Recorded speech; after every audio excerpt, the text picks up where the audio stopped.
अहेरी पंचायत समिती येथील कर्मचाऱ्यांनी थेट कामबंद आंदोलनाची तलवार उपसत प्रशासनावर दबाव वाढविलाय। वेतन त्रुटी दुरुस्ती, सुधारित वेतन श्रेणी आणि जशास तसे जुनी पेन्शन लागू करण्याच्या मागण्या प्रलंबित ठेवल्याचा आरोप करत कर्मचाऱ्यांनी आता आरपारची भूमिका घेतली आहे। जिल्हाध्यक्ष साईवलास तोराम यांनी स्पष्ट शब्दात इशारा दिलाय की गोदावरी महामंडळ स्वायत्त होत असताना वर्ग 3 व 4 कर्मचाऱ्यांचे वेतन कोषागारामार्फतचे द्यावे। 1 नोव्हेंबर 2005 पूर्वी अनुकंप प्रतीक्षा यादीतील सर्वांनी जुनी पेन्शन लागू करावी आणि जिल्हा परिषद कर्मचाऱ्यांना मृदू व जलसंधारण विभागामध्ये ढकलू नये। मागण्या मान्य नाहीत तर बेमुदत आंदोलन अपरिहार्य असा थेट इशारा त्यांनी दिलाय। आंदोलनस्थळी मोठ्या संख्येने कर्मचारी एकत्र येतात।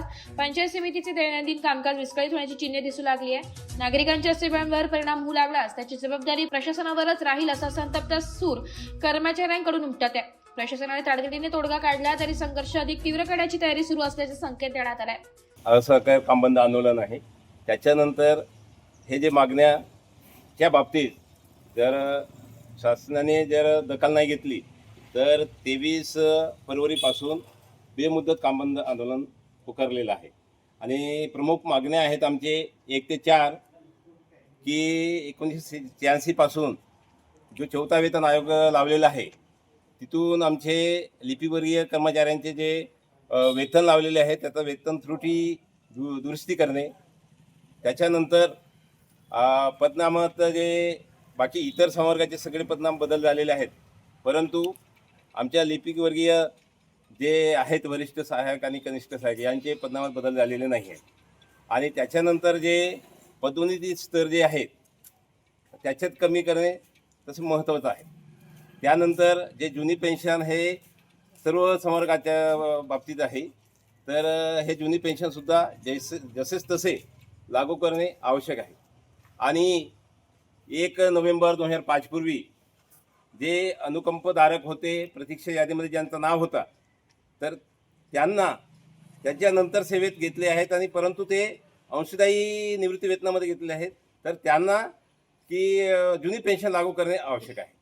या बाबतीत तर मागे ऑक्टोबर महिन्यात माननीय राज्याध्यक्ष डहाळे सरांच्या नेतृत्वाखाली आम्ही 2 दिवसीय तिथे उपोषण आझाद मैदानात केलेले होते आणि तसे शासनाला निवेदन सादर केलेली होती, परंतु त्यांनी म्हणजे शासनाने काही दखल घेतली नाही। त्यानंतर हिवाळी अधिवेशनावर 1 दिवसीय आम्ही मोर्चा आंदोलन वगैरे केले होते, तसेच शासनाने त्या बाबतीत सुद्धा दखल घेतलेली नाही। आणि पुन्हा जानेवारीत आम्ही जे संघटनेमार्फत राज्य संघटनेमार्फत शासनाला माननीय मुख्यमंत्री महोदयांना निवेदन सादर केले होते, परंतु आजतागायत कोणत्याही प्रकारचे म्हणजे शासन दखल घेतली नाही। त्यामुळे 16 फेब्रुवारी 2026 ते 20 पर्यंत असहकार कामबंद आंदोलन।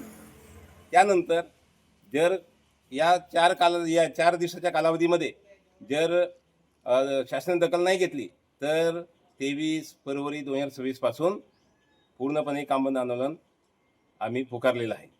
आणि जिल्ह्यातील 12 पंचायत समित्या आणि त्या अंतर्गत येणारे सर्व कार्यालये आणि जिल्हा परिषद मुख्यालयाचे सर्व कर्मचारी या आंदोलनामध्ये पूर्णपणे सहभाग आहे। एस मराठी न्यूजसाठी विदर्भ संपादक जावेद अली सय्यद, गडचिरोली।